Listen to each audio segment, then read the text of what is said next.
Badajeando la Noticia, donde Pedro Luna y Carlos del Valle del Río hacen de la política su patio de juegos. Un podcast presentado por Sin Sesgo. Hola, ¿qué tal? Muchas gracias por estar con nosotros en este nuevo episodio de Badajeando. Estoy aquí con mi amigo Pedro Luna. ¿Cómo estás, Pedro? ¿Qué tal, Carlos? Ya el 47. 47 episodios de Badajeando. Nos vamos acercando vertiginosamente al 50, que por ahí va coincidiendo más o menos con las elecciones. Y bueno, pues vértigo es lo que me da el proceso electoral. Ya estamos a 20 días, una cosa así, sí, ¿no? Sí. El día que grabamos esto estamos a 20 días. Usted nos verá y faltarán menos días que eso. Pero bueno, ya está ahí. A mí me parece increíble, Pedro. 6 años han pasado. Bueno, van a pasar ya un gobierno, un sexenio de López Obrador. Y honestamente, más que saliva y palabras y mañaneras, yo no sé, no veo dónde estuvo este cambio, dónde estuvo la transformación del país. Entiendo que debe ser muy difícil, pero también entiendo que las expectativas que generó Andrés Manuel López Obrador con su llegada quedaron muy rezagadas. No, pero sí hubo cambios. Bueno, a ver, Hubo cuéntame. muchos cambios, una nueva élite. Eso. Una nueva élite empresarial y política, Sí. sin duda alguna, eso es un hecho. Tienes razón. Otro cambio es el retroceso en la democracia que estamos viviendo, destrucción de instituciones, Ataque a las instituciones. regresar a una elección totalmente controlada desde Palacio Nacional. Antes habría sido Los Pinos, pero Bueno, sí, ahora es Palacio, pero ahora es Palacio ¿no? Nacional, pero una elección de Estado como no se veía desde hace décadas. Entonces yo creo que sí hubo cambios, no necesariamente los que uno quisiera. Sí, pero y no necesariamente los que evolucionaron y transformaron hacia adelante el país, sino los que nos anclaron en el pasado. Sí, claro. Fíjate que hoy veía justamente algo muy alarmante, Pedro. Ahorita entramos en el tema político electoral, pero es que hay algo que me interesa mucho tu opinión, Pedro. El Universal daba cuenta, por ejemplo, de algo que a mí me parece gravísimo. El 50% del presupuesto del sector salud quedó sin ejercicio en el 2023. Sí. En un momento en el que tenemos una de las peores crisis de salud pública. De desabasto y de cobertura. Desabasto, de cobertura. Ese presupuesto tenía etiquetas especialmente importantes para abasto de medicamentos, no se ejerció la mitad. Contratación de nuevo equipo, de nuevo personal médico, no se contrató nuevo personal. Bueno, y lo que se contrata hay que recordar que está con estos acuerdos opacos que hace con Cuba para traer médicos de allá. Cosas ahí muy... Y el tercer rublo que estaba etiquetado, que no se ejerció, es la de mejoramiento de infraestructura. ¿Cómo es posible que en una de las peores crisis, cuando queremos ser Noruega, o no que Dinamarca dice. En el tema de salud, tengamos el 50%, 1,000 y tantos millones, no ejercidos? Vamos, me parece un doble insulto, porque a mí me parece grave que no tengamos el dinero para el sector salud. En un país como este, no tener dinero para el sector salud ya es grave. Sí, pero tenerlo y no gastarlo... ¿Y quién sabe dónde está? Me parece a mí doblemente criminal, porque, Pedro, en medio de todo eso, lo que sucedió es que la gente murió. Sí. O sea, uno dijera, bueno, qué desgracia. No, la desgracia es real. Gente que no se pudo operar y murió. Bueno, pues uno de los grandes logros de este sexenio es que se disminuyó la esperanza de vida. Bueno. Algo que había avanzado, ya lo logramos echar para atrás. Bueno, de una barbaridad. Y así, con este escenario, vamos llegando entonces al tema político electoral. Ya empiezan a hablar las candidatas y el fosfo de cierres de campaña, ¿no? Yo no sé, Pedro, si tú coincidas conmigo. En medio de todo esto, yo me quedo con el sabor de boca de qué desperdicio de campañas. Sí. Tanto la de Xochitl como la de Claudia, como la de Álvarez Maínez. Yo creo que sobre todo, como ya lo habíamos comentado, la de Xochitl, que no logró, no ha logrado, y no creo que lo vaya a lograr, transmitir lo que estaba en juego, lo que está realmente en riesgo en este momento, no lo ha logrado transmitir. Yo creo que ese es lo más penoso dentro de las campañas. La campaña de Claudia era de esperar, si sabíamos que iba a ser, como se venía viendo desde antes, una repetición de lo que el presidente dice todas las mañanas. Para ellos viven en un país totalmente ajeno a lo que en realidad está sucediendo, donde dicen que ya vamos ahora sí, a final del sexenio, antes de que acabe septiembre, ya es como Dinamarca, el sistema de salud, por ejemplo, o que hay menos violencia, pero sí hay más homicidios. Pero el problema está justamente en que la gente lo cree. Y Sí, en ese sí, sentido, no, y aparte que, también fue un fracaso la campaña de Claudia. O sea, a ver, yo coincido contigo en que la campaña... No, bueno, y fue un fracaso desde el momento en que se le impuso la agenda que ella tenía que poner como candidata. Recordemos que le mandó la batería de reformas y en eso se centró la campaña de Claudia Sheinbaum, en hablar de esas reformas del presidente y en hablar de la continuidad y de lograr sacar adelante esas reformas. En ese aspecto, pues podría verse como un fracaso, pero no es sorpresivo para mí. Se me hace que es muy claro porque... Para mí sí, porque te voy a decir, a ver, vamos a analizar las campañas quizá desde otro ángulo, no el discursivo. Y si lo analizamos desde un ángulo distinto que sea el del liderazgo, ha sido un enorme fracaso la campaña de Claudia Sheinbaum. Sí. Porque ha disminuido el liderazgo de Morena. Ella empezó esta campaña con unas diferencias electorales brutales que se ha ido acortando. Tú aquí lo has dicho muchas veces y lo has expresado claramente. El gran reto de Claudia, como de cualquier candidato que viene del oficialismo, es decir, que viene del partido gobernante, es administrar la caída. Difícilmente vas a ganar más que lo que te da. Pero pocos gobiernos como este le heredaron una bolsa de popularidad tan importante, de liderazgo tan importante a Claudia, y pocos candidatos también en la historia de México lo han perdido de manera tan acelerada como Claudia. Es decir, si analizamos las campañas no solo desde el lado discursivo, sino también desde la parte de liderazgo, ha sido terrible. Claudia Sheinbaum ha perdido un liderazgo brutal al interior de Morena. No es la voz de mando en Morena. No. Creo que tampoco lo es el presidente. El presidente también empieza a sufrir el desgaste, empieza a dispersarse Morena, lo que tú ya habías previsto aquí en mucho tiempo, ¿no? O sea, Morena sin Andrés Manuel hoy empieza a estar claramente disminuido y agrietado. Y también desde ese ángulo veamos la campaña de Xóchitl Gálvez. Pues tampoco ha logrado hacerse de liderazgo opositor. No. Es decir, toda esta marea rosa, toda esta corriente que no está con Obrador, pero que no está con sus partidos, tampoco le firmó un cheque en blanco a Xóchitl. Xóchitl no supo pedirles ese respaldo. Y hoy yo lo que veo es las dos candidatas punteras, digo, para no perder tiempo en Álvarez Maínez, que no tiene ninguna importancia, las dos candidatas punteras no lograron un liderazgo consolidado dentro de sus propias opciones. Ya olvidemos de robarle votos, que de eso se trata una campaña.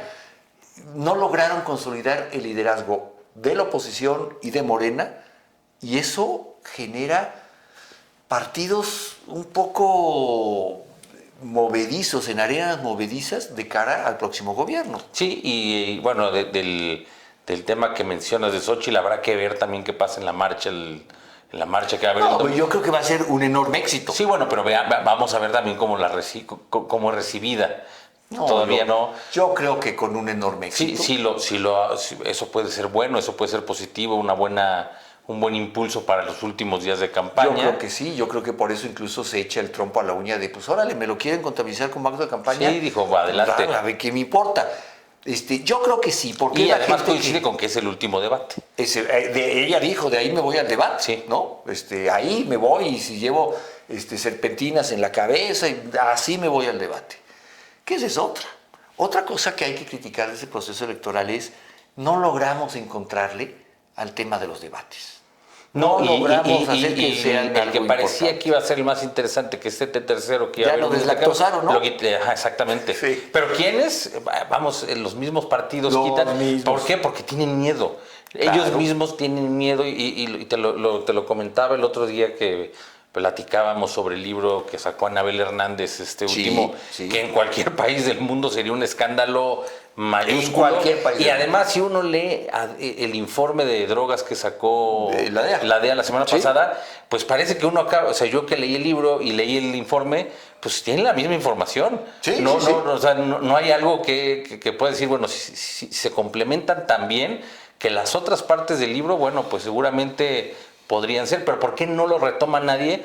Porque ahí habla no solamente, para la gente que dice que es en contra de Obrador, bueno, no es que sea en contra de Obrador, ella dice, yo soy periodista y yo tengo que informar. Bueno, y así como he informado en otros momentos. Ella empieza el libro hablando de las denuncias que hizo de crimen organizado sí, que hizo con Calderón y con Fox. Y con García Luna, que hasta dice, claro. el juicio me terminó dando la razón. Y ella sufrió un atentado, ella lo dice en el libro, supone y acusa A García Luna de ello, sí. ¿no? Pero bueno, siempre aquí se olvida porque luego empiezan los seguidores de la 4T ¿y dónde estabas cuando? Ahí estábamos. Ella, pues, no, y aparte ella siempre estuvo, pero el tema es justo no hay ningún político que retome estos argumentos que hay en el libro, estas acusaciones, porque todos salen salpicados. Claro. Y es lo mismo que pasa en el debate. ¿Por qué no se quieren confrontar? A ver, porque tienen claro. miedo. ¿Y qué pasó en el debate de la Ciudad de México? Sí, pues, todos coincidieron en algo, ¿eh? Que hay un cártel. Que hay un cártel inmobiliario. Sí. Y que, ¿sabes qué? Que todos tienen las manos metidas en el cártel inmobiliario, Taboada y sí, todos los que han sido y todos los que han estado alcaldes ahí. o que han sido parte del gobierno Lo central. único que me llevo claro del debate de la Ciudad de México, el segundo debate de la Ciudad de México, el tercero que fue ayer, el tercer debate domingo. Chilango, que fue ya el último, lo único que me quedó en claro es que hay un cártel inmobiliario y que todos los que han estado en puestos de gobierno en la Ciudad de México tienen las manos metidas en el cártel inmobiliario. Nomás están echados la culpa de quién la metió más hondo y en qué momento. Es increíble. Vamos a hacer una pausa, ¿te parece, Pedro? Y regresamos para seguir hablando de estos vertiginosos últimos días de campaña en nuestro país. Regresamos en un minuto. Suscríbete a nuestro canal de YouTube. Sin Sesgo, periodismo de clase mundial para un mundo que nos pertenece. Estamos de regreso, yo soy Carlos del Valle, estoy con mi amigo Pedro Luna en este Badajeando 47. 47 Badajeandos.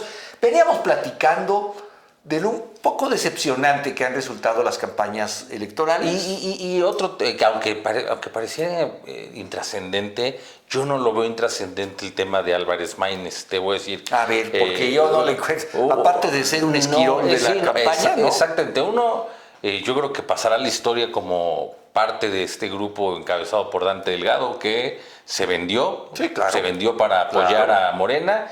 Y bueno, lo volvimos a ver en el debate chilango, que Chertorivsky fue más bien a golpear a Taboada, así fue, como ha hecho Álvarez Maínez. Pero más allá de eso, hay un tema que a mí sí me preocupa y que quedó reflejado hasta en este ensayo electoral que hubo en universidades. Ajá. Y que se ve también en redes sociales, y es que ha llegado con Movimiento Ciudadano, y ya venía desde antes, o sea, ya lo habíamos visto en Nuevo León, y ahora se está replicando con Álvarez Maínez, no porque le vaya a dar para ganar, pero la banalización al máximo de la política. ¿Por qué? Porque este cuate está llegando a un grupo de jóvenes y solamente por un jingle, y a mí me tocaba escuchar a jóvenes que dicen que por la canción y que es buena onda y que porque Tesla y que no sé qué, cuando Tesla parece que ya ni siquiera va a invertir en México porque ya desaparecieron los... Pero de hecho esos terrenos de Tesla está queriendo instalarse ahí una fábrica china de autos eléctricos, de BYD, ¿no? Ajá, y es sí se me hace que hay que también pensar y que hay que ver qué se puede hacer, porque tiene que haber un punto en la banalización. O sea, no podemos llegar y permitir que este tipo de situaciones y de fenómenos momentáneos por una canción en redes sociales, cosas por el estilo, definan y tengan una incidencia importante en la elección, porque el porcentaje que puede tener este sujeto es totalmente relevante a la hora del proceso al final, porque son votos que generalmente no están con Morena y que lo más probable es que se habrán ido hacia la oposición. Y entonces sí está jugando ese papel de cómplice, de Esquirol y demás. Entonces, pero todo o sea, y creció, porque aparte sí creció en las últimas semanas por la canción y por estar ahí haciendo bailes. Yo creo que al final se va a quedar con un 5% de la elección. Pues puede ser. Que sea más importante, ¿no? Pero hay, y yo insisto, Pedro, en algo que hemos venido platicando mucho tiempo. Yo veo todas las encuestas. Luego tú me has enseñado mucho de encuestas y me has traído números y me has dicho, ¿no? Me has enseñado mucho en este proceso cómo leer las encuestas y qué encuestas leerlas. Pero hay una constante. Esa barrita de no sabe, indecisos, no contestó, llega hoy en un promedio al 12% de la elección. Sí. Y no cambia. Ahí hay un voto misterioso, oculto, de gente que dirá, pues yo no tengo por qué decirte, no se involucra. Pero ese es la barra que va a terminar por definirlo todo. Y hay otro que yo creo, y estoy ahora más que nunca con la certeza, de estos que pueden estar contestando también las encuestas de manera engañosa. Porque ya pasó, no es que yo, no es que yo esté aquí descubriendo el hilo negro, sino que ha sucedido en otros procesos electorales, en otros lugares del mundo.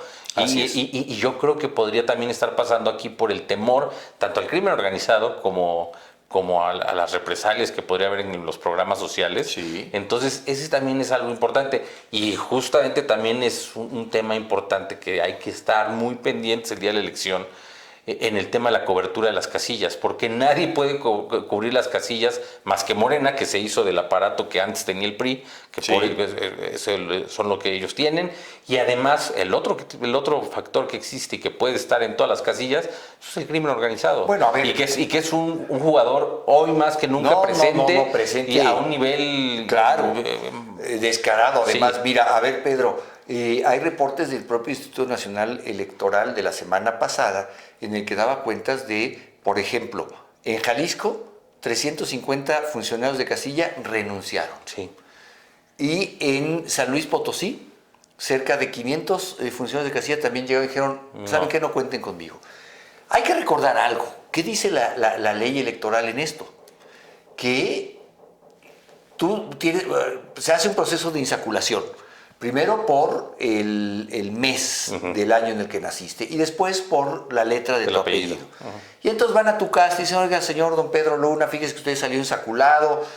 No es obligatorio, aunque la Constitución marca que podría ser obligatorio.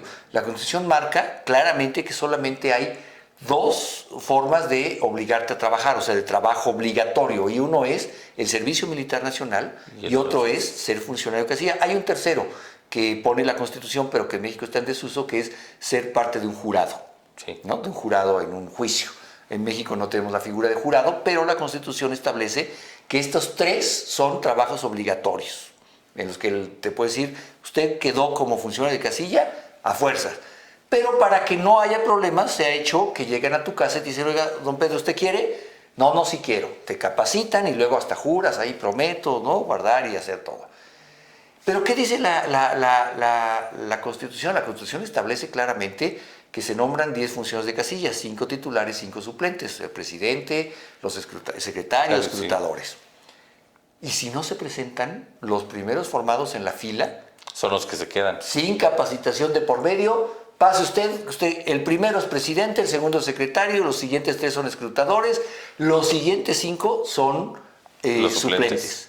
Bueno, es que ya hay quien ha acusado desde Acción Nacional una campaña para, por ejemplo, en Sinaloa, amenazar a los funcionarios para que no se presenten. Y claro, ¿quiénes forman a los primeros 10? Pues ellos.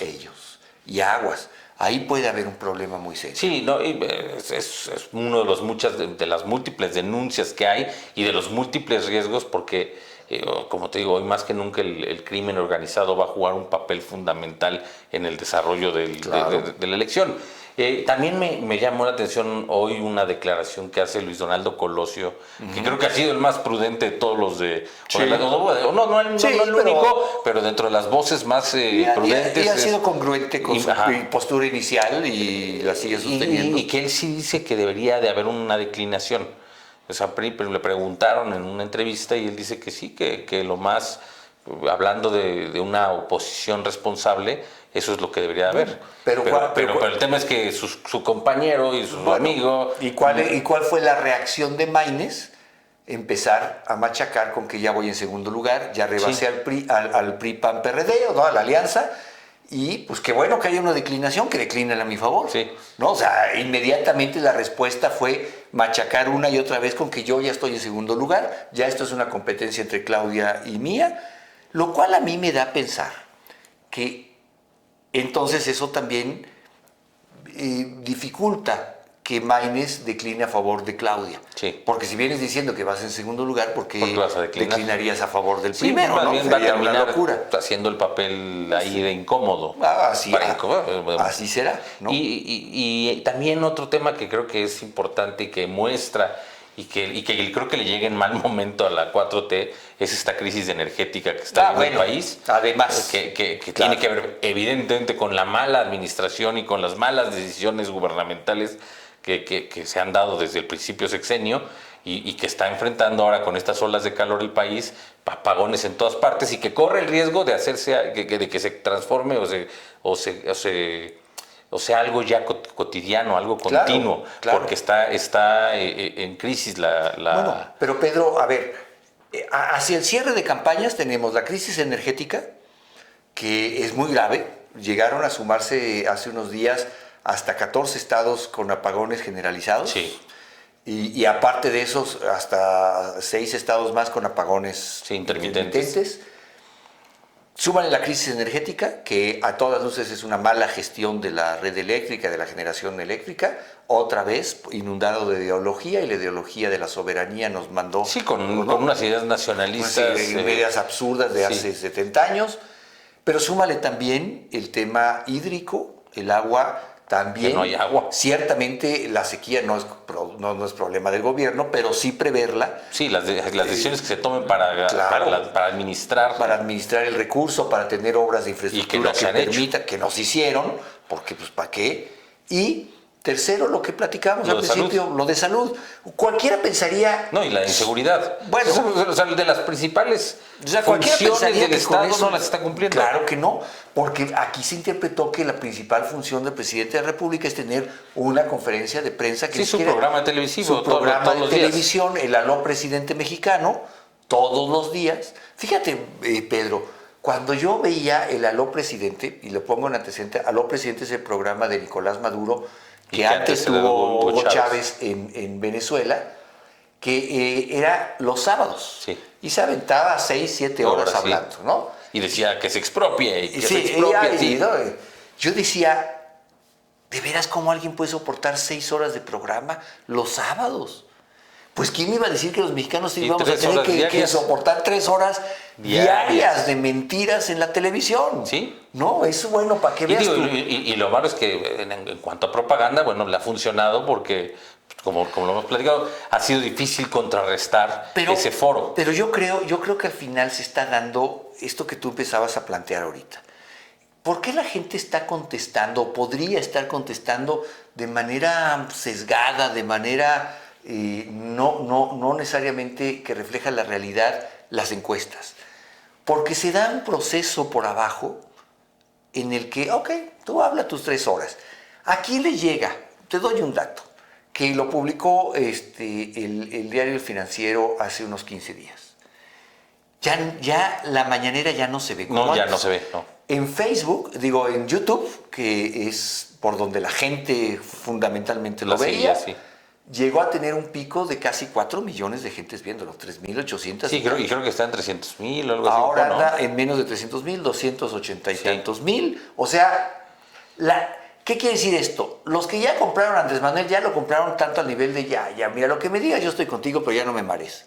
Ahora, los que no, pues están en una parte de un segundo nivel subterráneo, que yo creo que ese es ese 15% de la barra de no sabe, indecisos, que no se manifiestan, porque también hay que decirlo, pero... Sí, y hay que pensar en esto, en qué vuelco puede dar la elección con estas personas que no saben perder y que no reconocen. Bueno, ese es otro tema. Porque va a ser es un riesgo grandísimo. Y yo te digo que si llega a haber un vuelco y no solo si y aparte una participación grande, que es lo que beneficiaría a la oposición, entonces vamos a enfrentar una crisis muy severa. Yo te digo una cosa, Pedro, no solamente si pierden, ellos calcularon ganando con poco. Calcularon un relevo del poder con una diferencia avasalladora. Sí. Y si esa diferencia es de 3, 4 puntos, va a haber problemas. Y tú lo dices muy bien, la iniciativa privada se ha puesto a las pilas para sacar a la gente a votar. Y, por ejemplo, se anuncian campañas de 7-Eleven y de Oxxo. Y del cine, que te da también 4 boletos por uno. Por lo pronto, el 7 y el Oxxo, si tú llegas con tu dedo ya con la tinta, te regalan un café y una dona. Sí, Cinépolis también. Cinépolis te da boletos si llegas ahí. Starbucks te va a regalar también una bebida. O sea, se dieron cuenta que hay una forma de influir en la elección sin llamar al voto, que es diciendo, tú ve a votar. Porque lo que hemos aquí hablado, Pedro, es el voto duro del gobierno va a salir a votar. Y hoy lo que estamos buscando... Y más porque ya se llevó hasta la parte corporativa con los sindicatos y demás. Y ante eso, pues los empresarios dijeron, pues saquemos a la gente a votar, aunque esto nos cueste una dona y un café. Que se dice fácil, pero regálale una dona y un café a todos. Millones. Son millones. Pero Pedro, lo que también se dice fácil es el tiempo, pero ya se nos fue, ya se nos acabó. Sí. Por lo menos badajeando, nos acercamos vertiginosamente al día de la elección. Yo de una vez le platico, badajeando, junto con Grupo PCN, junto con Sin Sesgo, va a tener cobertura especial de las elecciones. Vamos a estar Pedro, un servidor, vamos a estar con Martín Bouchard también, con varios invitados el día de la jornada electoral desde el Instituto Nacional Electoral, para que podamos platicar. Lo vamos a hacer a través del noticiero en el que participa Pedro, en el que participo yo, pero lo vamos a hacer también en Badajeando y vamos a tener nuestros propios invitados. Nos vamos preparando para el día de la decisión. Y ese día lo vamos a compartir, si usted nos lo permite, en estos micrófonos con mi amigo Pedro Luna. Ahí estaremos, así que vamos caminando hacia ese día. Bueno, pues se nos acabó el tiempo, Pedro. Muchas gracias por acompañarnos. Yo soy Carlos del Valle. Yo soy Pedro Luna. Hasta luego. Adiós. Hasta aquí Badajeando la Noticia, donde Pedro Luna y Carlos del Valle del Río